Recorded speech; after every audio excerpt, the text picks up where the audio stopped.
السلام علیکم ورحمۃ اللہ۔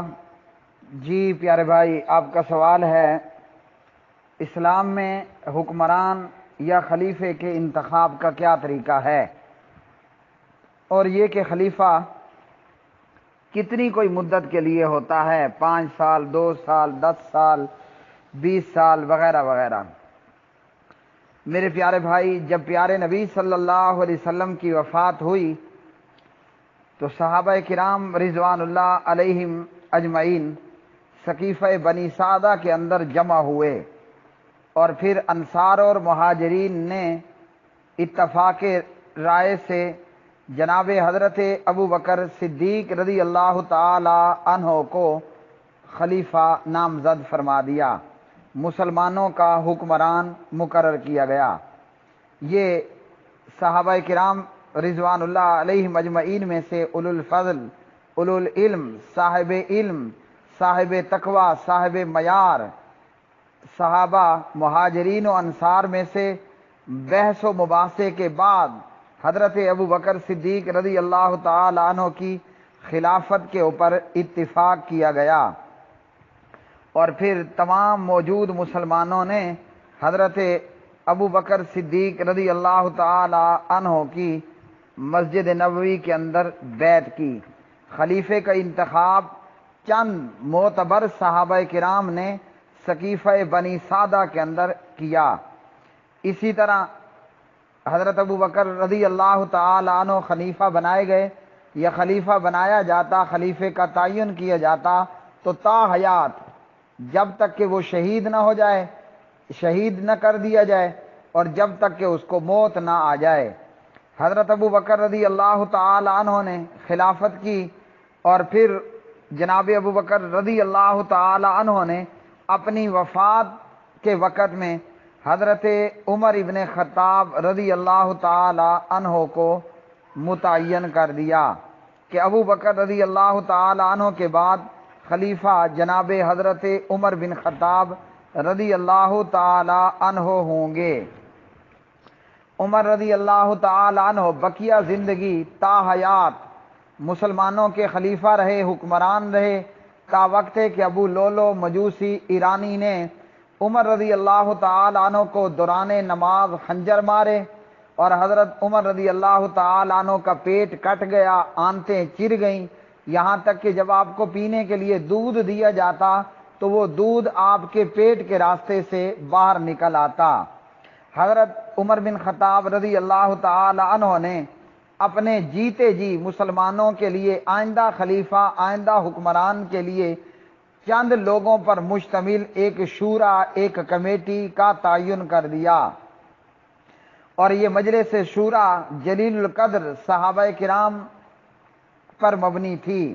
6 افراد تھے، اور اس شورا کے ان 6 افراد کے نام نامی اس میں گرامی یہ ہیں: حضرت عثمان بن عفان رضی اللہ تعالی عنہ، حضرت علی بن ابی طالب علیہ السلام، حضرت عبد الرحمن بن عوف رضی اللہ عنہ، حضرت سعد بن ابی وقاص رضی اللہ تعالی عنہ، اور حضرت زبیر بن عوام رضی اللہ تعالی عنہ، حضرت طلحہ بن عبید اللہ رضی اللہ تعالی عنہ۔ اور اسی طرح جناب عمر رضی اللہ تعالی عنہ نے اپنے صاحبزادے جناب عبداللہ بن عمر کو بھی اس کمیٹی کا رکن بنایا، یا یہ کہ جناب عمر بن خطاب رضی اللہ تعالی عنہ نے ابن عمر کو منصب خلافت سونپنے سے منع کر دیا۔ تو ان 6 رکنی کمیٹی نے عثمان بن عفان رضی اللہ تعالی عنہ کو خلیفہ منتخب کیا۔ عثمان پیارے نبی علیہ الصلوۃ والسلام کے جلیل القدر صحابی بھی ہیں، اور آپ صلی اللہ علیہ وسلم کے دوہرے داماد، آپ کی 2 بیٹیوں کے یکے بعد دیگرے خاوند بھی رہے۔ ایک کے فوت ہونے پر نبی علیہ السلام نے اپنی دوسری لخت جگر جناب حضرت عثمان رضی اللہ تعالی عنہ کے نکاح میں دے دی۔ عثمان کے حوالے سے حبیب الرحمن جزانی شہید رحمۃ اللہ علیہ نے بیان کیا کہ پیارے نبی کی جب دوسری بیٹی بھی وفات ہوئی، اللہ اکبر، تو آپ نے فرمایا عثمان میری اور بھی بیٹیاں ہوتی تو یکے بعد دیگرے تیرے ہی نکاح میں دیتا۔ تو اس 6 رکنی کمیٹی نے مسلمانوں کے لیے تیسرے حکمران اور تیسرے خلیفہ کا انتخاب کیا، اور ان کا نام نامی اسم گرامی حضرت عثمان بن عفان تھا رضی اللہ عنہ۔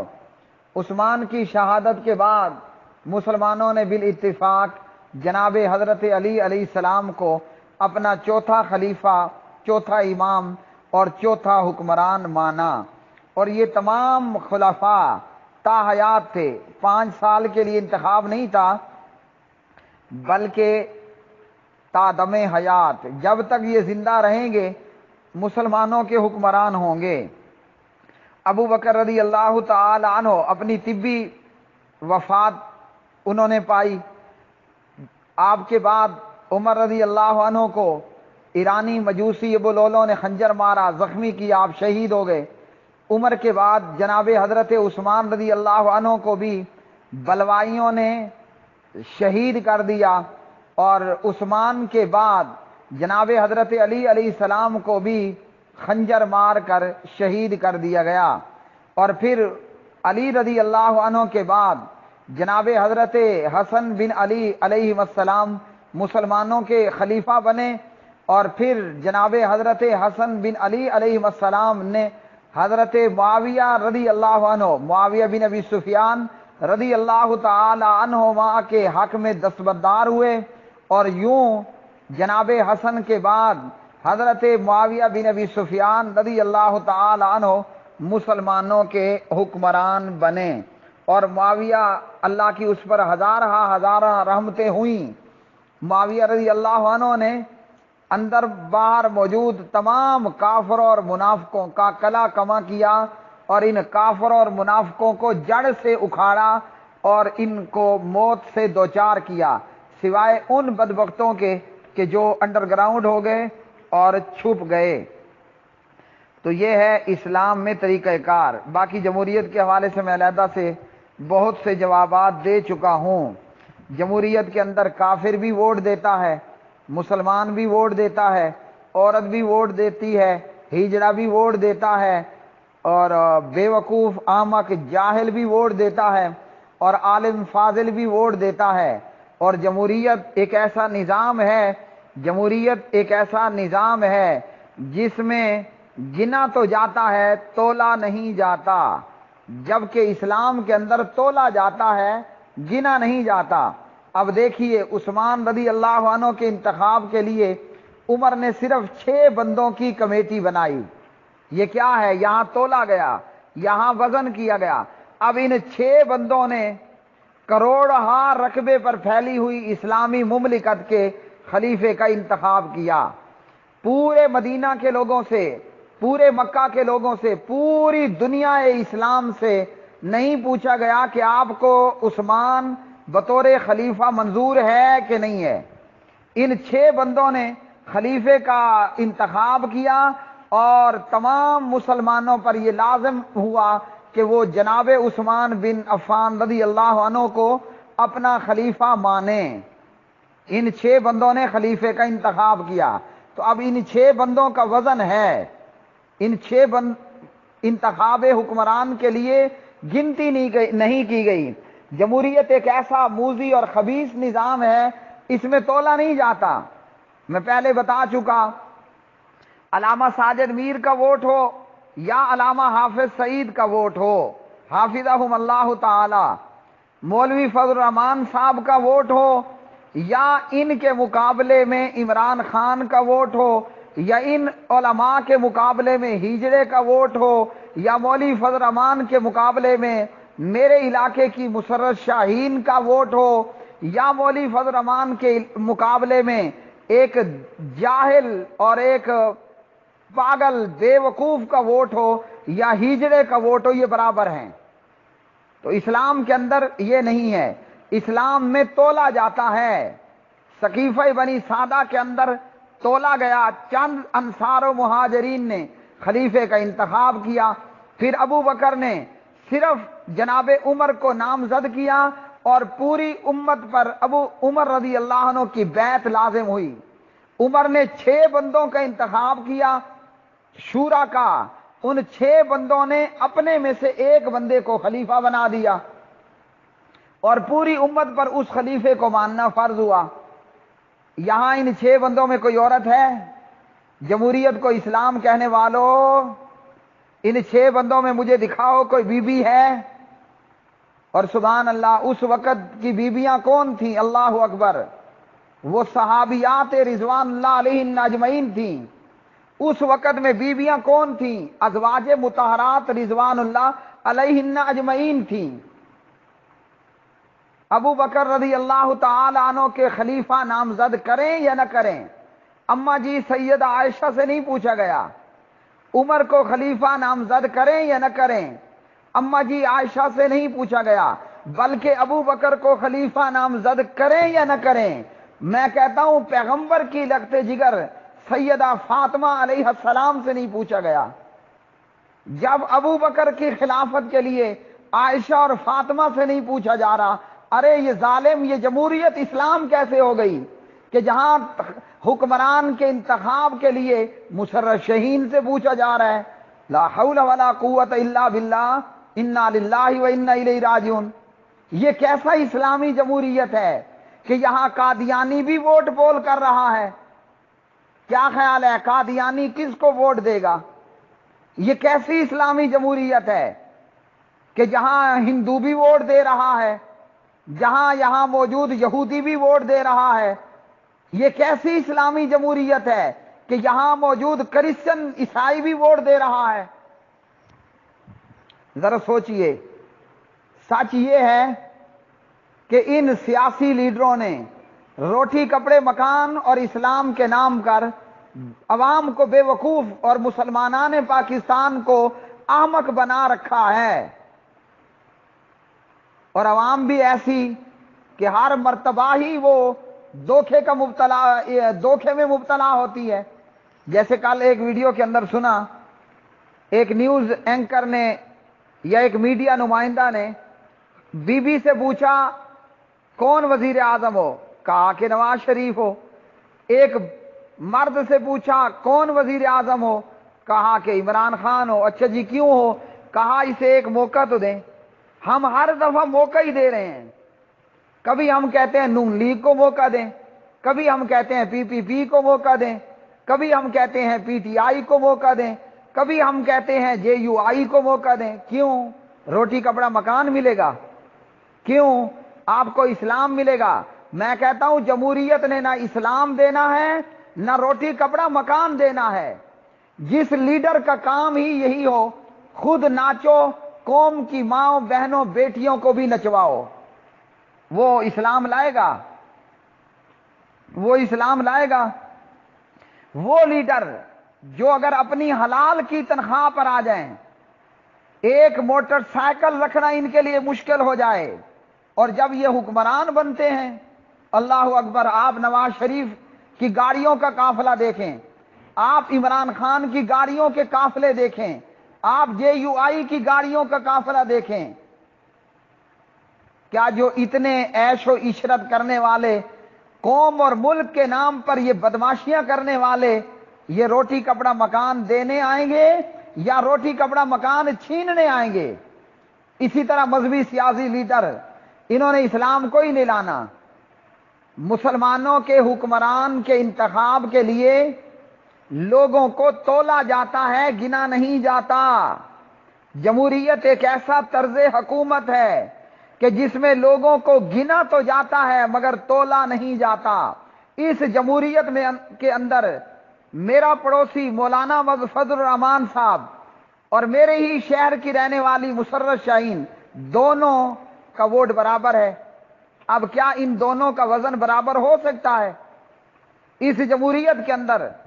چلو بعض لوگوں کو مولانا فضل الرحمان سے اختلاف ہوگا، اہل حدیث حضرات آپ سن لیں، ایک پلڑے میں علامہ ساجد میر ہو، دوسرے پلڑے میں مسرت شاہین ہو، ان کا اسلامی وزن برابر ہو سکتا ہے؟ ایک پلڑے کے اندر مسجد کا امام ہو اور ایک پلڑے میں کوٹھے پہ ناچنے والی رنڈی ہو، آہا واہ جمہوریت تیرے کیا کہنے، واہ جمہوریت تیرے کیا کہنے۔ اس جمہوریت کے اندر گنا جاتا ہے، تولا نہیں جاتا۔ ایک میں کہتا ہوں بلکہ اس سے بھی آگے چلیے، جمہوریت میں ایک پلڑے میں کعبے کا امام ہو اور دوسرے پلڑے کے اندر کوٹھے پہ ناچنے والی رنڈی ہو، دونوں برابر ہیں۔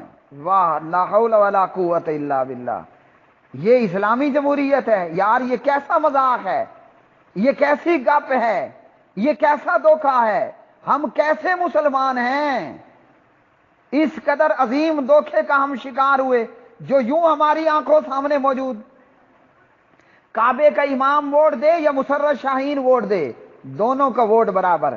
مسجد کا امام ووٹ دے یا کوٹھے پہ ناچنے والی رنڈی ووٹ دے، دونوں کا ووٹ برابر ہوگا۔ اچھا، مولانا فضل الرحمان ساجد میر حافظ سعید ووٹ دے یا لاہور کا ربوے کا قادیانی ووٹ دے، دونوں کا برابر ہوگا۔ لا حول ولا قوت الا باللہ۔ ہو مسلمانوں کا ملک، ہو لا الہ الا اللہ کے نام پہ لیا گیا ملک، اور اس ملک میں حکمران کا انتخاب کرے قادیانی، حکمران کا انتخاب کرے کوٹھے پہ ناچنے والی رنڈیاں، حکمران کا انتخاب کرایا جائے ایک ہیجڑے سے، ایک بے عقل بے وقوف دین اور دنیا کی تعلیم سے ناشنا بندے سے، یار یہ انصاف ہے؟ ہم کیسے مسلمان ہیں؟ تو یہ میرے سامنے ہے، حضرت عمر رضی اللہ عنہ نے 6 بندوں کی کمیٹی بنا دی۔ اب ان 6 بندوں میں مجھے ایک بندہ نعوذ باللہ وہ دکھاؤ جو جاہل ہو، ان 6 بندوں میں ایک بندہ وہ دکھاؤ جو بندیا ہو، عورت ہو، ان 6 بندوں میں نعوذ باللہ وہ دکھاؤ کہ جو قادیانی ہندو عیسائی کافر مرتد ہو، ہے ایسا؟ نہیں ہے نا؟ تو ہم یہ جمہوریت اسلامی خاک ہو گئی۔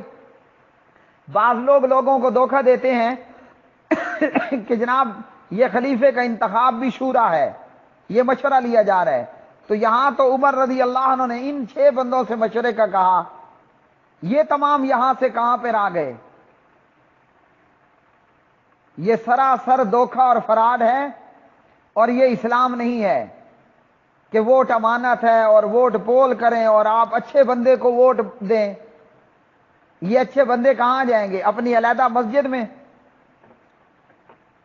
کیا ان اچھے بندوں کی حکومت یہاں میرے قریب میں میرے پڑوسی جناب علامہ مولانا فضل الرحمان صاحب کے مدرسہ شور کوٹ میں ان اچھے بندوں کی اسمبلی لگے گی؟ یہ اچھے بندے جائیں گے کہاں؟ ذرا یہ بتائیے نا۔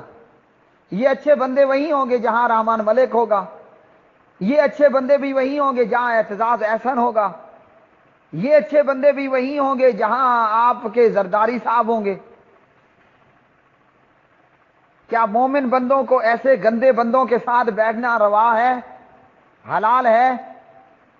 بری مجلس میں، برے لوگوں میں وہ بندے جن کو اخلاص سورت پڑھنا نہ آتی ہو، جن کو سورہ کوثر پڑھنا نہ آتی ہو، جو یہ کہیں کہ چور کے ہاتھ کاٹنا یہ ظلم ہے، جو یہ کہے کہ اذان بج رہا ہے، یہ اچھے بندے انہی کے ساتھ جا کر بیٹھیں گے۔ یہاں کیا ہوگا؟ گندے لوگوں کی مجلس میں بیٹھنا ہی نہیں ہے۔ بنی اسرائیل کا وہ بندہ جس نے 99 قتل کیے تھے اور پھر اس نے 100 پورا کر دیا، سینچری مار دی، 100 قتل کر دیے، اسے کیا کہا گیا تھا پتہ ہے؟ گندے لوگوں کی مجلس، گندے لوگوں کی بستی کو چھوڑ۔ اور یہ آپ کے اچھے بندے جنہیں ہم اچھا سمجھتے ہیں، جانتا تو اللہ ہے کون پھر کتنا اچھا ہے، تو یہ جو جنہیں ہم اچھے بندے مذہبی لیڈر سمجھتے ہیں، یہ اچھے بندے کہاں جائیں گے؟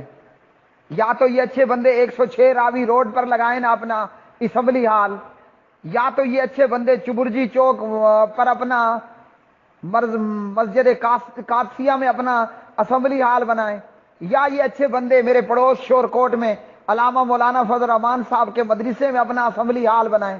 یہ اچھے بندے کہاں جائیں گے؟ ان اچھے بندوں کے آگے زرداری ہوگا، ان کے پیچھے نواز شریف ہوگا، ان کے دائیں عمران خان ہوگا، ان کے بائیں شیخ رشید ہوگا۔ لو جنازہ نکل گیا۔ جہاں شیخ رشید اور عمران خان جیسے حکمران اور سیٹوں پر بیٹھے ہوئے لوگ ہوں، کیا اچھے بندے کو وہاں بیٹھنا بھی روا ہے؟ تو یہ ہے اسلام اور یہ ہے جمہوریت۔ دن اور رات، اندھیرا اور اجالا، اندھا اور دیکھنے والا، لولا لنگڑا، اپاہج اور صحیح، اتنا بڑا فرق۔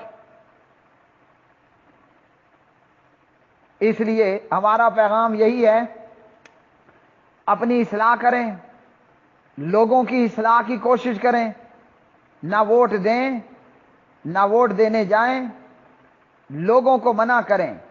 اگر آپ رک گئے اور آپ منع ہو گئے اور آپ کی دعوت اور تبلیغ پر کوئی بھی منع نہ ہوا، آپ کی تنخواہ اوپر والے سے، عرش والے سے پکی۔